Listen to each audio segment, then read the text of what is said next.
Bonjour, je suis le Dr Neil Barnard et aujourd'hui, je réponds à vos questions. OK, tout d'abord, est-il possible d'avoir suffisamment de fer et de calcium sans consommer de produits animaux? Bonne question. Le fer est utilisé pour fabriquer l'hémoglobine qui permet aux globules rouges de transporter l'oxygène. Les meilleures sources sont les légumes verts feuillus et les légumineuses. Pour le calcium, ce n'est pas nécessaire de l'obtenir à partir des produits laitiers. Il y a beaucoup de légumes qui fournissent du calcium, notamment le brocoli, le chou de Bruxelles, le chou frisé, le chou vert et également d'autres légumes verts feuillus. Les légumineuses comme les pois chiches, les haricots secs, les lentilles, etc., elles aussi sont riches en calcium. Voici une question qui revient souvent. Les œufs sont-ils bons pour la santé? En ce qui concerne la santé, il y a deux choses potentiellement mauvaises dans les œufs, le jaune et le blanc. Les œufs contiennent énormément de cholestérol qui se trouve dans le jaune et qui peut entraîner un risque accru d'avoir des problèmes cardiaques. Le blanc d'un œuf est constitué de protéines. Jusqu'à récemment, les chercheurs pensaient que ces protéines étaient bénéfiques. Mais il est maintenant clair que plus les gens mangent des protéines animales, plus ils risquent de mourir prématurément. Des chercheurs de Harvard ont découvert que plus on substitue des protéines animales avec des protéines végétales, plus on peut vivre longtemps.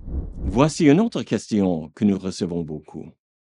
Y a-t-il un risque accru de carence alimentaire lorsqu'on suit une alimentation végétale? C'est facile. Concentrez-vous sur 4 groupes d'aliments sains. Les fruits, les légumes, les haricots et les grains entiers, c'est-à-dire les céréales complètes. Vous obtiendrez beaucoup de protéines et les légumes verts feuillus sont riches en calcium. Il est donc bon de les mettre en valeur. Et assurez-vous de prendre un complément de vitamine B12 ou une multivitamine quotidienne qui contient de la vitamine B12. Le vrai problème, c'est que de nombreux omnivores ont une alimentation très médiocre. La viande et les produits laitiers ne contiennent ni fibres, ni vitamine C. La nutrition s'améliore lorsqu'ils commencent une alimentation végétale saine. Les femmes enceintes peuvent-elles suivre une alimentation végétale sans risque? On dit souvent qu'une femme enceinte mange pour deux. C'est vrai, mais l'un d'entre eux est très petit. Pendant la grossesse, les femmes qui suivent une alimentation végétale ont moins de risques de diabète gestationnel et de prééclampsie, une augmentation dangereuse de la tension artérielle. Une alimentation saine pendant la grossesse consiste à manger une variété de légumes, de fruits, de haricots et de grains entiers. Les produits à base de soja sont eux aussi bons pour la santé. Les légumes verts feuillus sont une excellente source de calcium. Et assurez-vous de prendre les vitamines prénatales prescrites par votre médecin.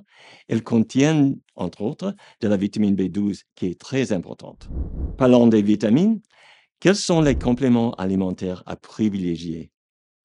Il n'y en a qu'un seul que tout le monde devrait prendre, et c'est la vitamine B12. Il est essentiel pour la santé des neurones et des cellules sanguines. Oui, les protéines d'origine animale contiennent de la vitamine B12, mais de nombreuses personnes ne l'absorbent pas bien. De plus, certains médicaments comme la metformine et les bloqueurs d'acide réduisent l'absorption de B12. Les compléments résolvent ces problèmes. Les adultes ont besoin de 2,4 microgrammes par jour et tous les compléments courants en contiennent plus. Vous pourriez également penser à la vitamine D. Normalement, la lumière du soleil sur votre peau produit de la vitamine D. En revanche, si vous vivez dans les pays nordiques où le soleil est rare, un complément est tout à fait approprié. La plupart des médecins recommandent 2000 unités internationales par jour.